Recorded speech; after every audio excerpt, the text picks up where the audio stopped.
দেশের যাতায়াত ব্যবস্থা যত বেশি উন্নত সেই দেশ সার্বিকভাবে তত বেশি উন্নত। অর্থাৎ একটি দেশের সাফল্যের এবং উন্নতির নির্দেশক সেই দেশের যাতায়াত ব্যবস্থা। আমাদের দেশে অভ্যন্তরীণ যাতায়াতের জন্য 4টি পথ রয়েছে: সড়কপথ, রেলপথ, নৌপথ ও আকাশপথ। তবে ব্যবহারগত সুবিধা ও সহজলভ্যতার কারণে সবচেয়ে বেশি ব্যবহৃত হয় সড়কপথ। আমরা যারা সড়কপথ ব্যবহারকারী রয়েছি, আমাদেরই অসচেতনতা, অসাবধানতায় চলাচলের কারণে আমাদের এই সড়কপথ যানজট ও সড়ক দুর্ঘটনার কবলে পড়ে দিনে দিনে জর্জরিত হয়ে চলেছে। জনসচেতনতাই যে আমাদেরকে যানজট ও সড়ক দুর্ঘটনা থেকে মুক্তি দিতে পারে, এই বিষয়টি উপলব্ধি করে চ্যানেল আই কর্তৃপক্ষ। এরপর 8 সেপ্টেম্বর 2012 তারিখ থেকে জনসচেতনতা বৃদ্ধি করে সড়ক নিরাপত্তা নিশ্চিতকল্পে অর্থাৎ যানজট ও দুর্ঘটনামুক্ত বাংলাদেশ গড়ার প্রত্যয়ে বাংলাদেশে প্রথমবারের মতো নির্মাণ করে চলেছে ভিন্ন ধারার investigative reality documentary the traffic signal.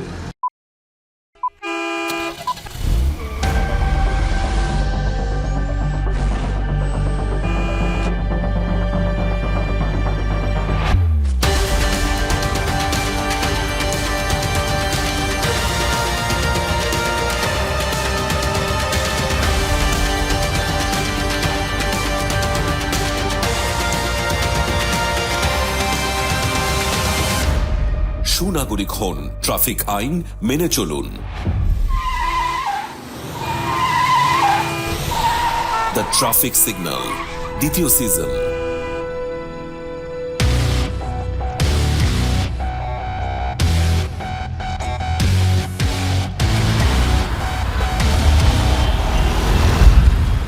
দর্শক, আপনাদের প্রত্যেককে স্বাগত জানাচ্ছি দ্য ট্রাফিক সিগন্যালের দ্বিতীয় সিজনের আজকের আয়োজনে।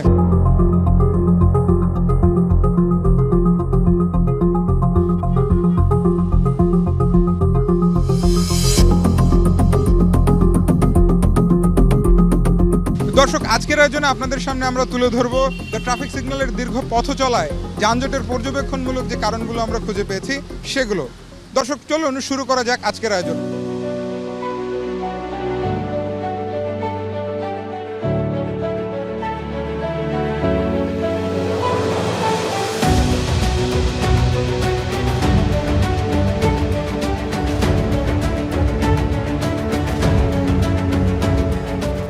দর্শক, পর্যবেক্ষণমূলক কারণগুলোর মধ্যে অন্যতম একটি কারণ হলো বাস টার্মিনাল এবং বাস স্ট্যান্ড। রাজধানী ঢাকায় উল্লেখযোগ্য 4টি বাস টার্মিনাল রয়েছে: Gabtali bus terminal, Sayedabad bus terminal, Mohakhali bus terminal এবং ফুলবাড়িয়া বাস টার্মিনাল।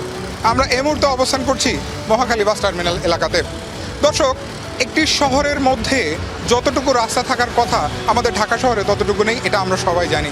কিন্তু রাজধানীর প্রাণকেন্দ্রে বাস টার্মিনালগুলো হওয়াতে এই টার্মিনাল ব্যবহার করা বাসগুলো টার্মিনালের আশেপাশের এলাকাও ব্যবহার করে। যেমন টার্মিনালের আশেপাশে রাস্তায় 1 লেন কখনো বা 2 লেন দখল করে বাসগুলো পার্কিং করে রাখা হয়। এর ফলে অন্যান্য যানবাহন চলাচলের জন্য পর্যাপ্ত জায়গা থাকে না। দর্শক, আমার পেছনে যদি এখন আপনারা লক্ষ্য করেন তাহলে সেই দৃশ্যটাই দেখতে পাবেন।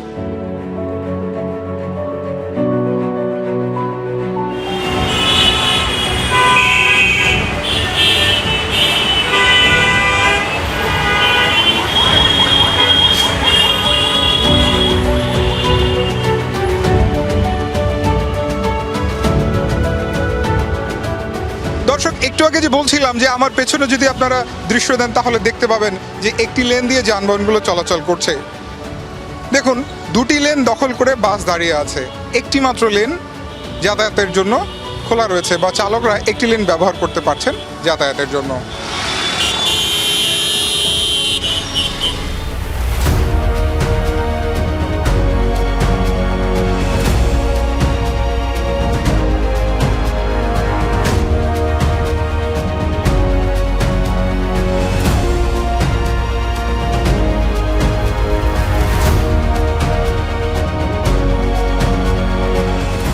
একটি টার্মিনালে হাজার হাজার বাস থাকে।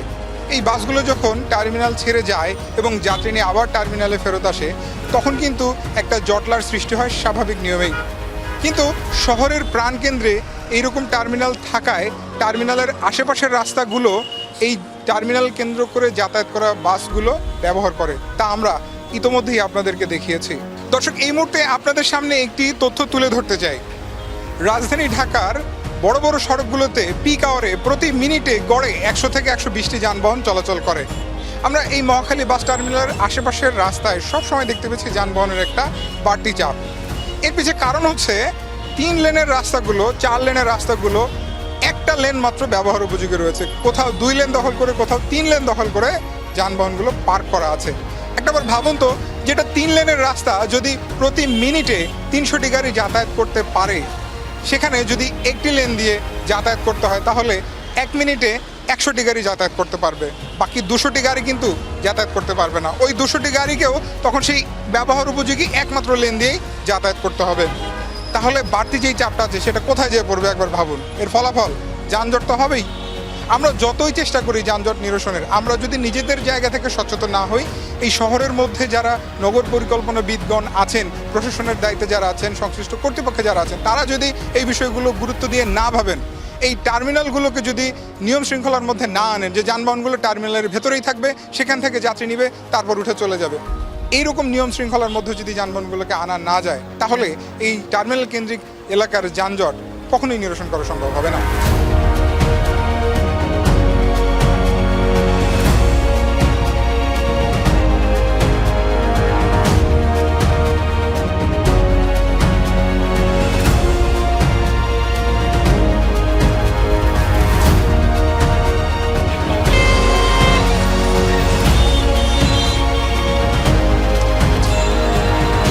দর্শক দেখুন, আমরা জীবনের প্রয়োজনেই তো যানবাহন ব্যবহার করে থাকি, বাস ব্যবহার করে থাকি, কিন্তু এই যে টার্মিনাল এখানে কিন্তু টার্মিনাল থেকে যাত্রীদের ওঠার নিয়ম, এবং বাসগুলো টার্মিনাল থেকে যাত্রী নিয়ে তারপর তাদের গন্তব্যে রওনা করবে।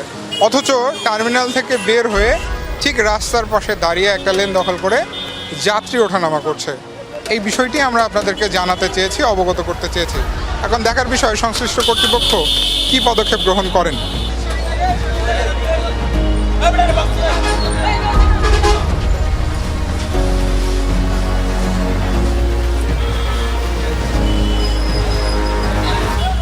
দর্শক, আমাদেরকে শৃঙ্খলায় ফেরানো কিন্তু খুব কঠিন কিছু না। যাত্রীরা যেহেতু টার্মিনাল পর্যন্ত এসেছে, তারা টার্মিনালের ভেতরেও যেতে পারবে। এখানে যদি যানবাহনগুলো না দাঁড়ায়, এখান থেকে যদি যাত্রী না ডাকে, তাহলে যাত্রীরা টার্মিনালেই যাবে এবং সেখান থেকেই কিন্তু তারা বাসে করে তাদের গন্তব্যে যাতায়াত করবে। এখন প্রশ্ন হচ্ছে, বেড়ালের গলায় ঘণ্টা বাজবে কে? অর্থাৎ এই সচেতনতার ডাক দিবে কে এবং করবে কে? আমরা তো ট্রাফিক সিগন্যাল সবসময় সচেতন হওয়ার কথা জানিয়ে যাই, আহ্বান জানিয়ে যাই। এখন সচেতন হওয়াটা তো আপনার নিজ দায়িত্ব।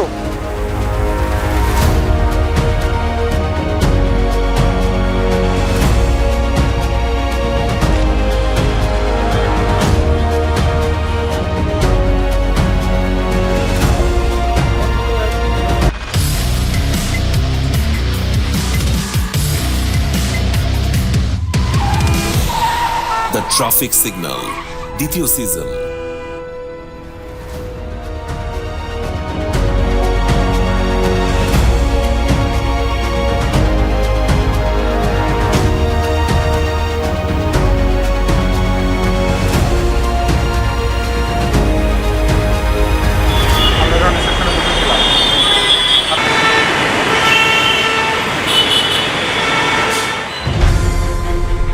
দর্শক, মহাখালী বাস টার্মিনালে আমরা জানতে পেরেছি 3 থেকে 3,500 বাস রয়েছে।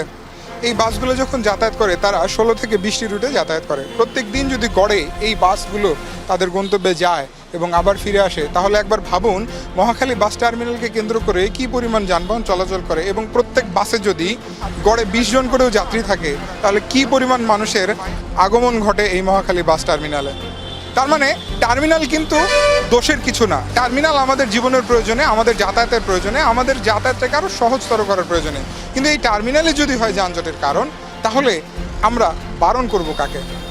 দর্শক, দ্য ট্রাফিক সিগন্যাল আরও একবার মনে করিয়ে দিতে চায়, যানজট ও দুর্ঘটনামুক্ত বাংলাদেশ গড়তে হলে অবশ্যই আমাদের প্রত্যেকের দায়িত্ব পালন করতে হবে। এই টার্মিনাল কর্তৃপক্ষের উচিত তাদের যতগুলো বাস রয়েছে, যদি জায়গা সংকুলন না হয়, তাহলে সরে যাওয়া বা সেই অনুযায়ী বাড়তি যানবাহন না রাখা, বা যে বাড়তি যানবাহনগুলো রয়েছে তাদেরকে একটি শৃঙ্খলার মধ্যে নিয়ে আসা, যাতে জনদুর্ভোগ কমে, যানজট কমে।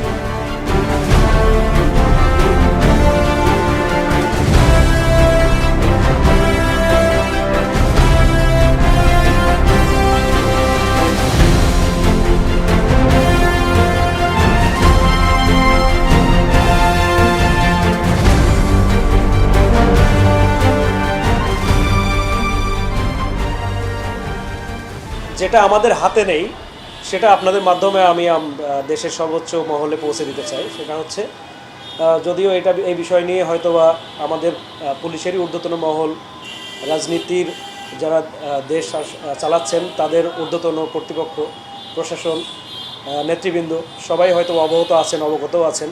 তারপরেও আমি আবার আমার জায়গা থেকে বলতে চাই যে দিন দিন মহাখালী টার্মিনাল কন্ট্রোল করা ইট বিকামস ভেরি টাফ, অনেক কঠিন হয়ে যাচ্ছে।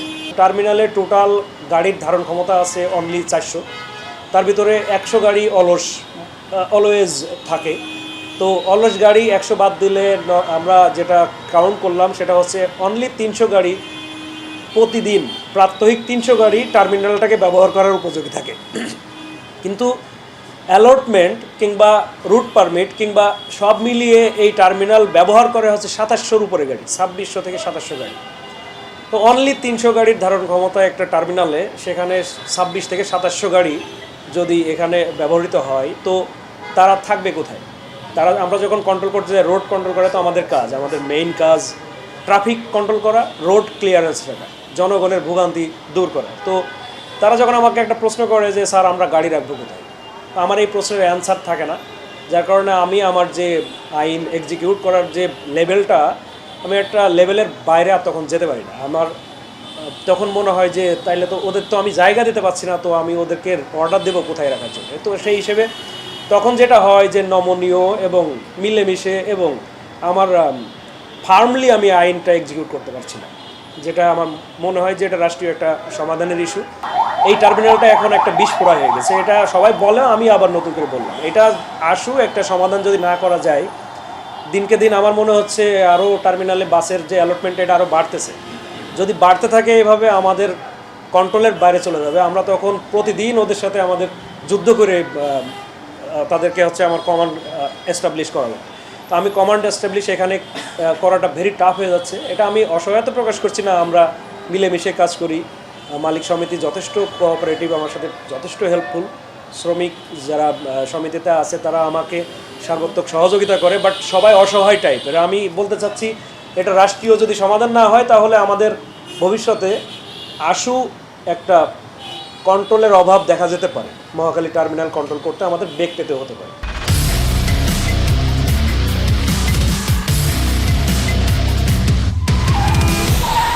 দ্য ট্রাফিক সিগন্যাল, দ্বিতীয় সিজন।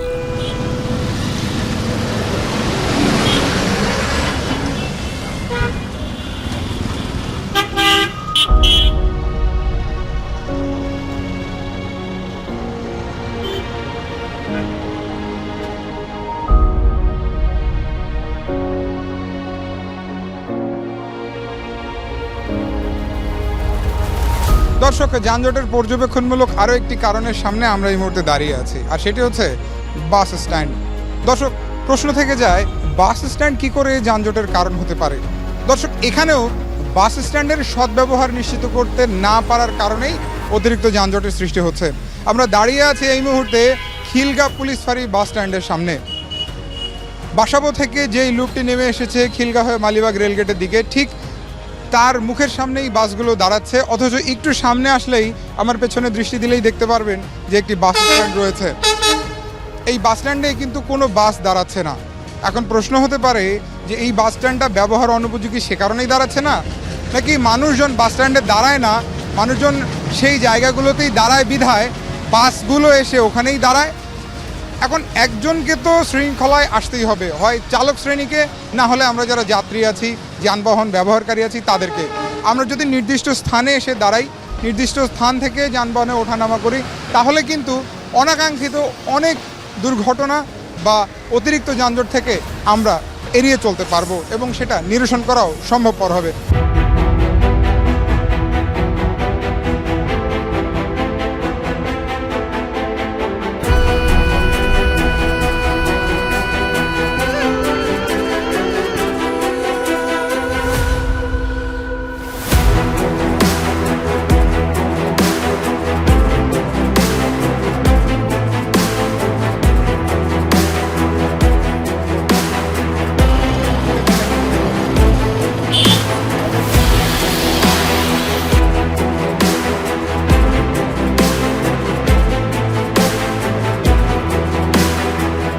দর্শক, আমরা পর্যবেক্ষণমূলক যে কারণগুলো পেয়েছি তার মধ্যে আরেকটা অন্যতম কারণ হচ্ছে 3 মাথা বা 4 মাথা ইন্টারসেকশন বা ক্রসিং।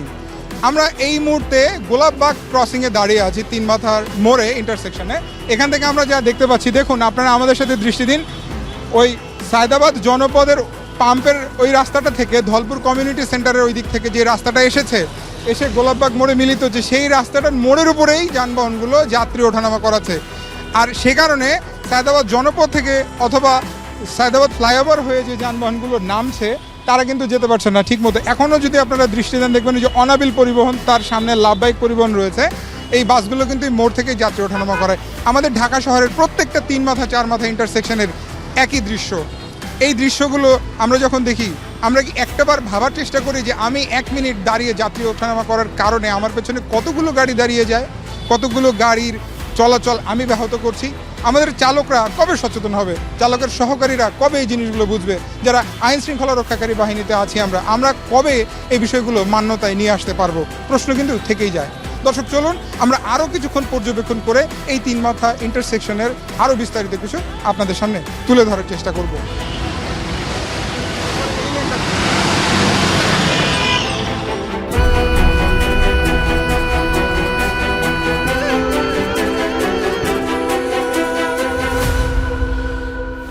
দর্শক, একটু আগে যেই দৃশ্যটি দেখাচ্ছিলাম আপনাদেরকে, আরও একটি রায়দা পরিবহন এসেছে। দেখেন, সে মোড়ের উপরেই দাঁড়িয়ে গেল, যাত্রী ওঠানামা করাচ্ছে। শুধু তাই নয়, রায়দা বাসের পাশে যদি আমরা দৃষ্টি দেই তাহলে দেখতে পারবো কিছু সিএনজি দাঁড়িয়ে আছে। দেখুন যান চলাচল কতটা বিঘ্নিত হচ্ছে।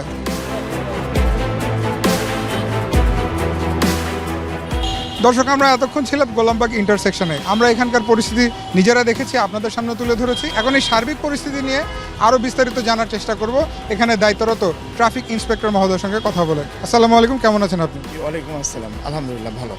আমরা আপনার কাছে এই গোলাপবাগ ইন্টারসেকশনের সার্বিক পরিস্থিতিটা একটু জানতে চাই। গোলাপবাগ ইন্টারসেকশন তো অতীতের তুলনায় এখন অনেকটাই ভালো। কারণ আমরা আগে আরও 2-3 মাস আগে আপনি যদি এই এলাকাটার দিকে খেয়াল করেন, আগে ফ্লাইওভার থেকে গাড়ি নামতে সমস্যা হচ্ছিল। তো ফ্লাইওভারের মুখটা ছিল অনেক ন্যারো। এখন কিন্তু আমরা কিছু এই ট্রাফিক ইঞ্জিনিয়ারিংয়ের ইয়েতে রোড ইঞ্জিনিয়ারিং কিছুটা চেঞ্জ হয়েছে। আমরা ওই নামার পরে আমরা ওই যে মিডো আইল্যান্ডটা ছিল ওটা আমরা কিছুটা সরাই দিয়ে এখন অনেক রাস্তা অনেক ওয়াইড হওয়াতে ফ্লাইওভারে কিন্তু এখন আর কোনো টেল হয় না। পাশাপাশি আমাদের ওই যে মানিকনগর থেকে আপনার গোলাপবাগে আসতেই বাম পাশে যদি আপনি খেয়াল করেন, ওই ধলপুর কমিউনিটি সেন্টারের দিকে যে রাস্তাটা গেছে, ওই কর্নারটাতেও কিন্তু আমরা কিছু অংশ ভেঙে রাস্তার মধ্যে নিয়ে প্রায় 20-22 ফিট আপনার এখন খুব সহজেই বড় বড় গাড়িগুলো কিন্তু লেফট টার্নিংয়ে খুব সহজেই ঘুরতে পারতেছে। আগে কিন্তু এটা হতো না। এই তুলনায় কিন্তু এখন আমাদের আপনি প্রতিনিয়ত আপনি 24 আওয়ার্স দেখবেন যে গোলাপবাগ ক্রসিং কিন্তু অনেকটাই নর্মাল থাকে, কোনো দিকে টেল হয় না। আমাদের বাস স্ট্যান্ডে যে যতটুকু স্পেস, এই স্পেস অনুযায়ী কিন্তু যে পরিমাণ গাড়ি থাকে তার চেয়ে কিন্তু কয়েক গুণ বেশি গাড়ি। যে কারণে গাড়ি অনেকগুলো পরিবহনের গাড়ি কিন্তু বাস স্ট্যান্ডে তারা স্পেস পায় না। তাদের কাউন্টারগুলো কিন্তু বাস স্ট্যান্ডের মধ্যে না, এই কাউন্টারগুলো দেখা যাচ্ছে এই ঠিক বাস স্ট্যান্ডের সামনেই সব বাইরে কাউন্টার। এই বাইরে কাউন্টার হওয়ার কারণে গাড়িগুলো আসতেছে, 1-2 মিনিট এসে যাত্রী উঠাচ্ছে। আমাদের ট্রাফিকের সদস্যরা সবসময় কিন্তু তাদেরকে তারার উপরে রাখতেছে, যারা বেশি সময় পার্কিং করার চেষ্টা করে। কিন্তু আনঅথরাইজড যেগুলো পার্কিং, সেগুলো আমরা আইনগতভাবে তাদেরকে পার্কিংয়ের জন্য মামলা হচ্ছে। আর আমাদের তো প্রত্যেকটা পয়েন্টে পয়েন্টে আমাদের ট্রাফিক সদস্যরা ডিউটি করতেছে, সার্জেন্টরা।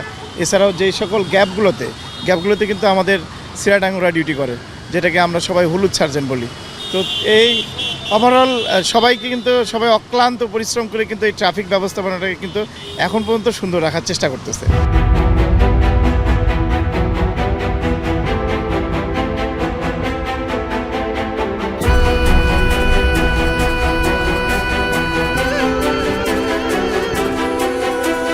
গাড়ির যারা মালিক, আমি মনে করব যে আপনার গাড়িটা যে ড্রাইভারকে দিচ্ছেন তার দক্ষতা সব কিছু দেখে তাকে গাড়িটা হাতে দেন, তাহলে দেখবেন যে রাস্তায় এরকমই হবে না। এবং এই যে পথচারী যারা ফ্লাইওভারের উপরে নামতেছেন এবং ফ্লাইওভারে নেমে হেঁটে হেঁটে পার হচ্ছেন, এটা আপনার জন্যই রিস্ক। আপনি এটা না করে সবাই নিজেরা সচেতন হন, আমাদের পুলিশকে সহযোগিতা করুন, ট্রাফিক পুলিশকে সহযোগিতা করুন। আমরা দেখবেন যে সবাই মিলে একটা সুন্দর দেশ ইনশাআল্লাহ উপহার দেব।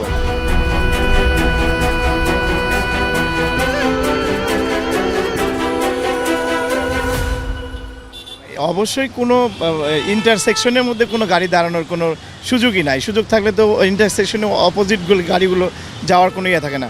কোনো মোড় পার হয়ে অবশ্যই কোনো একটা রোডের একটু ডিস্টেন্সে গিয়ে কোনো যাত্রী ছাউনি বাসবে যদি থাকে, সেই ক্ষেত্রে বাসবে ইউজ করা সবার জন্য শ্রেয়।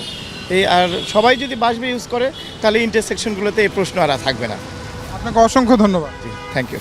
দর্শক, আমরা কথা বললাম এখানে দায়িত্বরত ট্রাফিক ইন্সপেক্টর মহোদয়ের সঙ্গে। তার কাছ থেকে অনেক বিষয় জানতে পারলাম। তার মধ্যে উনি একটা কথা বলেছেন যে আমাদেরকে ব্যক্তিগতভাবে নিজস্ব পর্যায় থেকে সচেতন হতে হবে, তাহলেই কিন্তু এই যানজট ও দুর্ঘটনা কমিয়ে আনা সম্ভব। দ্য ট্রাফিক সিগন্যালও এই কথাটাই আবারও স্মরণ করিয়ে দিতে চায়। তারা কিন্তু আমাদের রাস্তা সচল রাখার জন্যই কিন্তু রাস্তায় দায়িত্ব পালন করেন। রাস্তাটা আমাদের, ব্যবহারও আমরাও করি। তাহলে কেন তাদেরকে সহযোগিতা করব না? অবশ্যই সহযোগিতা করব এবং আমরা সচেতন হয়েই পথে চলাচল করব। এটাই হোক আমাদের আজকের প্রত্যয়।